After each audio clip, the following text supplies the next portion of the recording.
We're down to the last stages. It's been cooking since 1:30 this morning. I've opened the foil. It's got to get up to 200 internally on the meat thermometer, and then it's ready to pull and rest. Okay, I've pulled it out of the oven. I've tinted the foil over it, and I'm getting ready to head to work. So here's hoping it tastes good. It smells delicious, but here's hoping it's tender and juicy and flavorful. Okay, well, it's loaded up in the car. I am ready to go. So we're headed to the potluck, and then afterwards we have our senior capstone presentations. I'm wearing my flax for the first time this winter. This is the flax. I'm sure you know it if you knit by Tin Can Knits. It's a free pattern. It's very size inclusive. It's made in Wool of the Andes Mineral Heather. I knit the 2X. The next time I'm going to make the neckline a little bit smaller. It's fine for if I want to wear a turtleneck or something under it, but just maybe a little, bring in the neckline just a little bit and then do some more increases. But other than that, I'm very happy with the fit. I wanted a lot of positive ease. So anyway, so we're loaded up here and headed to campus. Well, I've made it into my office after I took my brisket down and set it with all the other good smelling food. Hopefully it tastes okay. I'm probably going to head down there pretty quick. One of my coworkers that I did the teaching academy with this summer, she found some really cool horse rubber stamps at the thrift store. She said she's going to bring those over to me this morning. Anyway, so yep, we have a potluck today, and then senior capstone presentations. Capstone is a 2-semester thing that the students do where they choose a professor to work with, and then they pick out a project they can work on. Our engineers do a senior design project, and our physics majors do a senior research project. And I've got a student presenting on the first part of her project today, so that's what this is. Usually the first semester is getting everything kind of organized and ready to go, and the second semester is where you complete the project. So we're doing those today, and we'll see what all they get up to. So yeah, yay for potluck day. I thought it'd be fun for me to show you all my mom's carving knife. This is a serious knife now. It looks like something from medieval reenactment. This is my mom's carving knife. Apparently this is a bone saw. This is the carving side. This is a quick cut. Q-U-I-K-U-T.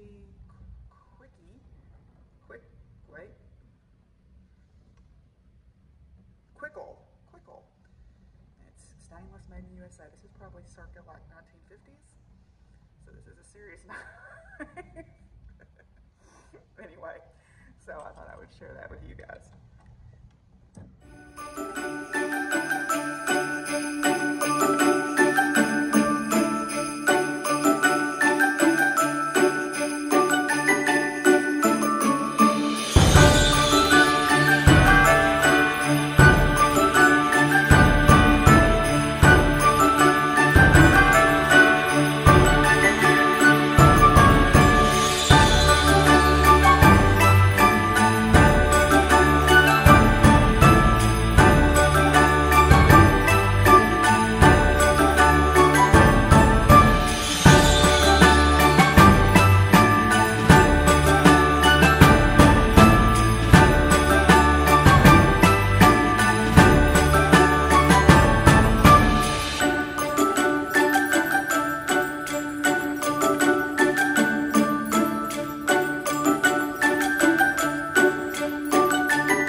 Otto gets to be on the vlog today. Awesome. Otto. He's like, I smell cats. There were cats on that. There were cats on that.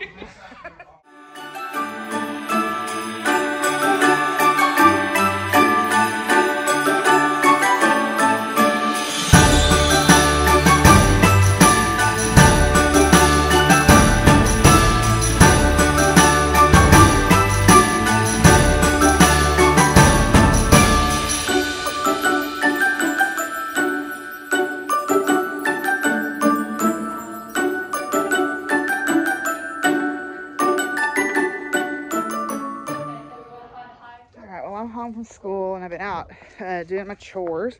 I'm delighted to say that the calf was sitting up on her own and eating when I walked in to check on her, so that's very exciting news. So Matilda is making progress. I know that y'all want to know that. You know, again, I'm still gonna not feel good until she's up on her own, but we're headed in the right direction at least. So she drank all the bottle that she had left, and so I've made her another one here. She likes warm milk. She's a little bit spoiled, but so that's very good news. Hello, miss. Hello there. Look at you sitting up. Oh, you're trying to get up. It's okay. Maybe this vintage will be more to your liking. Oh, yes. A little warm milk. Good girl. That's healthy drinking there. That's good. So I thought just my quick little science segment today, quickie science, because I just got home and, as I said, and I'm tired. One of the things that I wanted to talk about was not all supernova are the same. When a star blows up, there's different ways that can cause that explosion. Sometimes it's a single great big star that gets to the end of its fusion life. The heaviest thing it can fuse is iron, and one day I'll talk about that. But then it runs out of fusion fuel and its core collapses. So we call that a core collapse or a type 2 supernova, and that's the particular type that I study because that's one of the places where heavy element production occurs. But you can also have type 1A supernova. Type 1A supernova are binary systems. They are a star that has lived its full life cycle, and it's gone through its life cycle, and it's become a white dwarf, and it's orbiting around another star. And then that star, the second star, gets to its red giant phase, but there's a gravitational balance point between these two stars as they orbit each other. And the balance makes these lobe shapes called Roche lobes, R-O-C-H-E, Roche lobes. And what can happen is when the star goes red giant, it can get so big that it overflows its Roche lobe overflow. And what that means is now anything outside of that Roche lobe is no longer gravitationally bound to that star. It's attracted to the white dwarf. Well, there's hard rules mathematically about how large a white dwarf can be, because nuclear physics says if it gets bigger than 1.4 times the mass of the sun, collapse will spontaneously start again, and it will detonate because you'll contract the white dwarf to the point where it can start the next stage of fusion, and it basically blows up, right? Because the fusion reaction is held in check by the weight of the star's atmosphere around it. But if that's all that's all gone, because now it's just a white dwarf sitting there, it's just basically the core of the star, there's nothing to stop it. So what can happen is you can have a star, you can have a white dwarf that's close to that 1.4 solar masses. That's called the Chandrasekhar mass limit. So Narayan Chandrasekhar is the one who mathematically predicted this and eventually won the Nobel Prize. He is from India. He's a physicist from India. And he calculated the hard limit to where fusion would again turn on and explode the white dwarf. If you have a star that's got Roche lobe overflow, the white dwarf can actually draw that material onto it, and it exceeds the Chandrasekhar limit, and it blows up. What you're basically seeing with the type 1A supernova is the entire detonation with nothing in the way, no atmosphere of the star in the way. So it is one of the brightest occurrences in the universe. And they are very consistent in brightness because they've all reached that 1.4 solar mass limit. So they're very consistent in brightness, and they can actually be used as what's called a standard candle. A standard candle is something that we understand its brightness really well. So we can take its apparent brightness, we can take its actual brightness, and we can use the distance modulus formula to determine the distance to that supernova. So that's a really good way to find the distance to its parent galaxy. In fact, you may say, well, how bright are these things? Well, sometimes we don't even know the galaxy is there because it's so dim that we don't even see it until a star goes supernova in it. And then we say, oh, there's a galaxy there. So type 2 supernovas are massive star core collapse supernova. Type 1A supernovas are what are called white dwarf binary system supernovas, or that's how they're formed. There's type 1Bs and 1Cs, and we'll talk about those another time because they're a little bit more, little bit less well understood, but they're single star events too. But the main two are type 1As and type 2s. So 1As are standard candles, type 2s make heavy elements, so yay for the supernova. Well, I just got a Christmas card. I got something else too that's kind of got me choked up. I got a Christmas card from my friend Cindy out in California. She's in Bakersfield. And it says, wishing you a Merry Christmas. So this is from my friend Cindy. So I'll hang that up in my notes. I got a package from Vanessa, and it's kind of made me cry because I was feeling kind of down until I got home and found the cat. And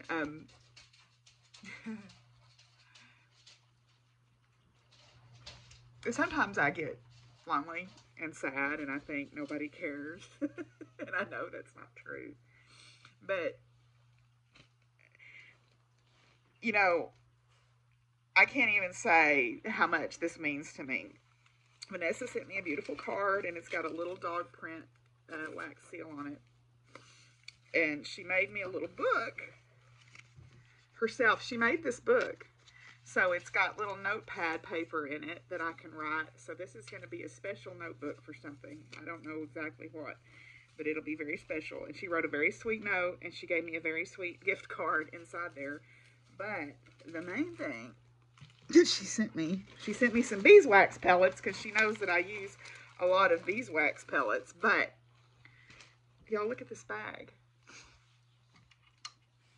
Okay, it's by Garon Totten Bags, GaronStitchery.com. It's Arkansas.